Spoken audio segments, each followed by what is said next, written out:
1, mulai action. Rekan pemirsa sekalian, kita lanjutkan bincang aktual kita bersama Tuan Guru Haji Muharrar. Beliau adalah pimpinan Pondok Pesantren Nurul Hakim di Lombok Barat, Provinsi Nusa Tenggara Barat. Tadi menarik sekali, di luar peran pendidikan, ternyata para santri dan alumni itu punya peran pemberdayaan masyarakat, ya. Apa yang nyatanya kelihatan berubah di Lombok Barat atau NTB? Kita rasakan alumni itu punya organisasi.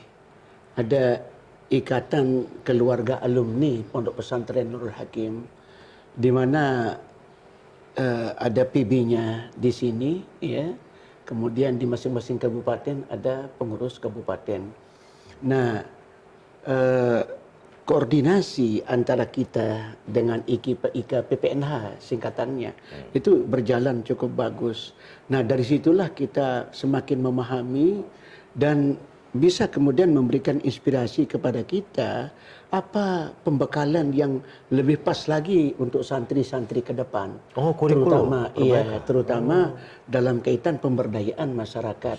Nah, dari pengalaman-pengalaman mereka, ya taruhlah umpamanya minggu yang lalu itu alumni yang mereka dari IKPPNH itu yang sudah jadi dokter, ya, yang sudah jadi dokter dan sudah ada yang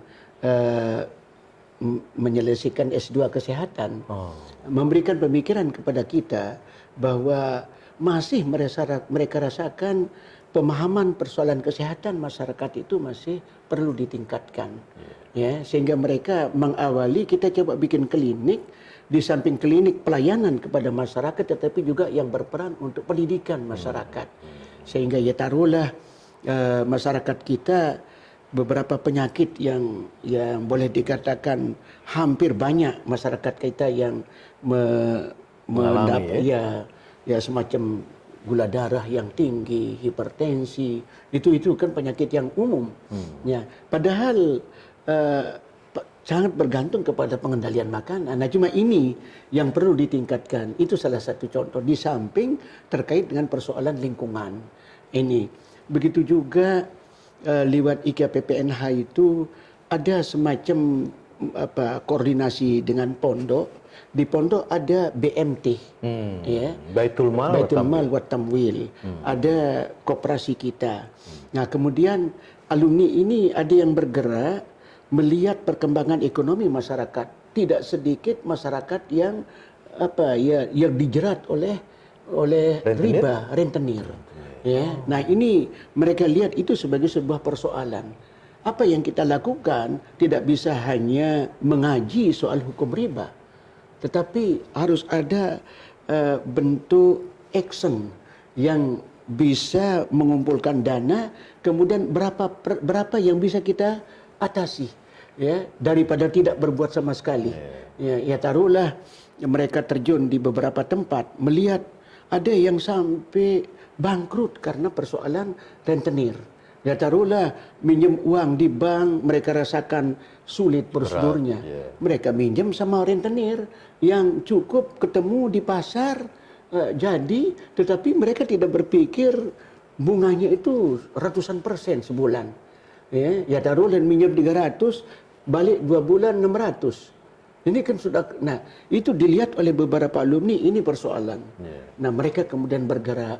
Nah, di samping yang kepala desa yang alumni kita itu selalu berkonsultasi ke kita tentang apa arah pembangunan yang terbaik saat ini, sehingga hubungan mereka dengan pondok tetap bagus dan kita bisa memberikan pemikiran-pemikiran. Ya taruhlah umpamanya dalam mengatasi persoalan anak-anak yang mulai narkoba sudah mulai masuk, kemudian anak-anak yang nongkrong tanpa kerja, apa yang harus bisa dilakukan sebagai kades. Nah, itu kita kemudian adakan dialog dengan mereka, bahkan pernah Pak Gubernur awal-awal Bapak Zulkifli Mansah itu di samping beliau berikan ceramah kepada masyarakat, ya tokoh-tokoh masyarakat juga kades yang berasal dari alumni kita hadirkan. Mereka dialog di sini tentang berbagai hal. Nah, inilah yang bisa dilakukan sehingga peran santri di dalam persoalan pembangunan masyarakat kita rasakan sangat-sangat besar. Jadi diberikan pembekalan, rasa tanggung jawab di pondok, itu kemudian mereka kembangkan setelah mereka kembali menjadi pimpinan di tengah-tengah masyarakat. Jadi nggak kalah sama akademi polisi atau akademi militer ya. Iya. Ini mempersiapkan pemimpin-pemimpin Iya, masyarakat. mumpung singgung polisi, itu tidak sedikit di Polsek sini beberapa orang alumni, di Polres Lombok Barat sampai di Polda, di Polda beberapa. Nah mereka selalu apa yang Koordinasi. iya selalu ada konsultasi dengan pondok. Itu termasuk ini di Polda beberapa orang yang sudah berperan di situ. Itu kita rasakan sekali.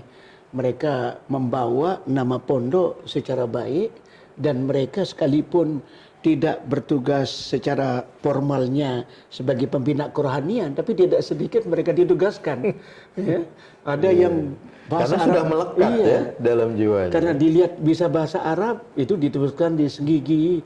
Ya, ada tamu bahasa Arab, bahasa Inggris, itu ditugaskan di Polsek Batu Layar yang dekat dengan Senggigi. Itu terjadi hal-hal seperti itu. Ya, jadi tidak cuma pendidikan agama, spiritual, tapi juga berperan dalam pembinaan masyarakat, bahkan pemberdayaan ekonomi. Menarik sekali perbincangan kita dengan Tuan Guru Haji Muharrar, bagaimana peran santri sebagai pemberdaya masyarakat. Kita akan lanjutkan segmen berikutnya.